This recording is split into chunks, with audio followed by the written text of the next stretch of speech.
There are 7 habits that help you quietly build wealth without the hustle culture. If you're new to this channel, hello and welcome. I'm Sarah Edens. I'm a financial consultant and I specialize in wealth psychology and financial education.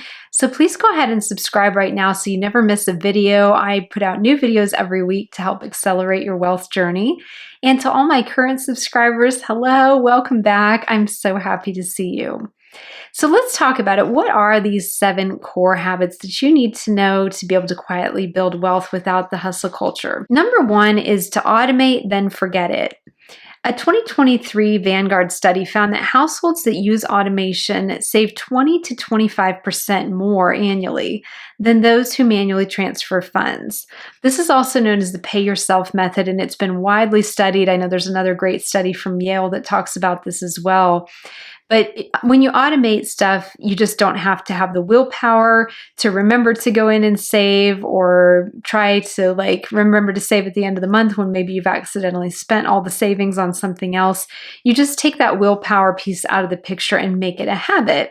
And habits are going to set you up massively better for success. Second thing is that you're spending in alignment with your goals and not impulsively. So Bankrate found in 2024 that impulse spending accounts for $3,300 a year on average in avoidable purchases for the average American. Meanwhile, those who align spending with their values report higher life satisfaction scores when it was looked at by the British Journal of Social Psychology in 2022. Value-based spending is really key, and so it's really important to have a really clear plan for why you're spending on what you're spending on. And I think this is where budgeting comes in so handy, because this way you can really plan on where your money's going before you even spend it. And if you need help with budgeting, I have a whole playlist that I'll put up on screen and link to in the description as well to get you started. The third thing is to protect your energy like an asset. This is something that I find so relevant and so important, especially now that I'm running 2 businesses. It is absolutely critical to protect your energy. The World Health Organization estimates that burnout costs the global economy a whopping $322 billion annually in lost productivity, and I can absolutely believe it. So it's really important to pay attention to the things that keep you from burnout, the things that keep you restored, keep you rejuvenated, make it possible for you to even continue to work and work productively. The Harvard Business Review found that employees with strong recovery habits such as exercise even enjoyed a 23% higher long-term performance on average than their colleagues who maybe didn't exercise at all.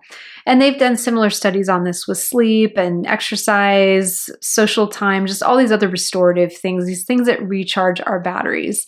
Because each and every one of us need to be able to have our batteries recharged. We are not machines. And so it's really key to just start building in that habit now. You can think about your physical and mental energy as economic assets, if you want to think about it that way. Fatigue really erodes our decision quality, and then poor decisions cost us in terms of money and lost time and all of this. So very key to really get good with this and start practicing it and implementing that habit right away. The fourth habit that helps you build wealth without the hustle culture is to think about investing in terms of decades and not days. So keep a long-term view. A 2023 Morningstar report found that it's not really worth it trying to time the markets.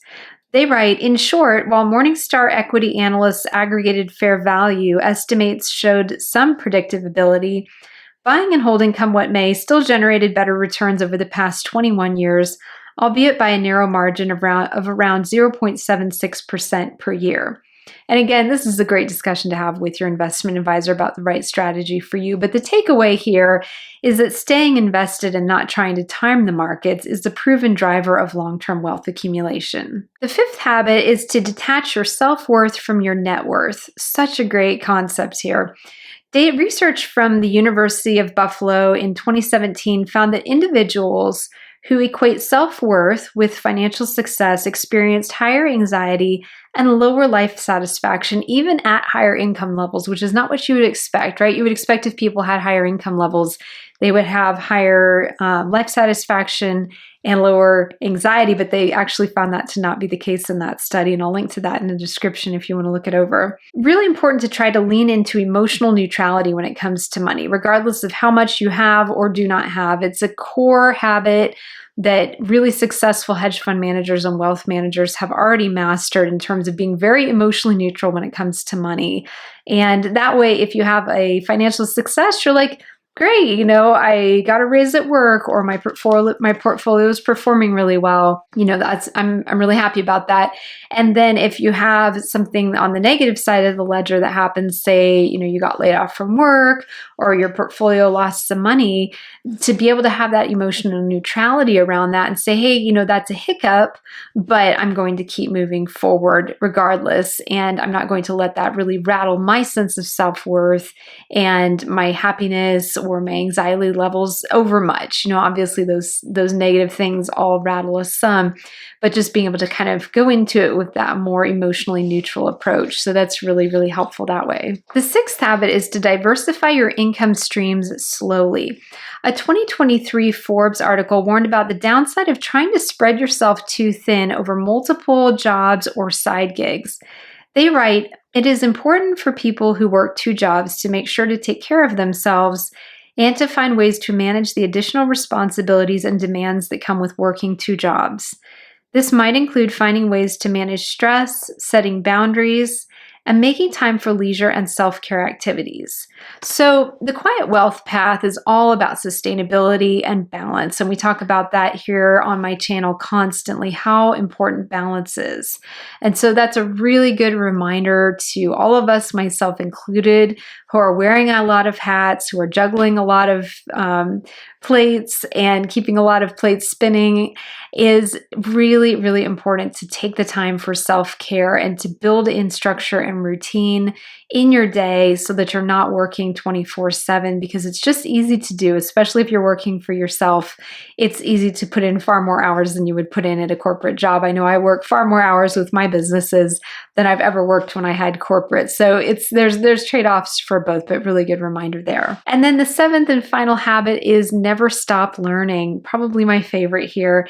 A 2017 study in the Journal of Political Economics estimates that 30 to 40% of retirement wealth inequality in the US can be explained by differences in financial education. I mean, how astonishing is that's the gap that financial education leaves, which is why I'm so passionate about financial education here on my channel. And also, if you know of someone who could benefit from this video or my channel, please share it with people who would be helped by that, because I really want to be able to help as many people as possible to educate themselves about finance and to really accelerate their wealth journeys. Continuous learning really compounds over time. Our financial knowledge, along with taking action, is literally eventually correlated with our net worth. And I know I've found that to be the case, particularly with investing in my financial knowledge and my own financial education.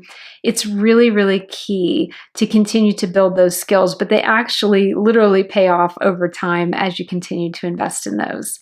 If you enjoyed this video, I'm going to put another one up on screen that I think you will also enjoy, and I will see you over there very soon.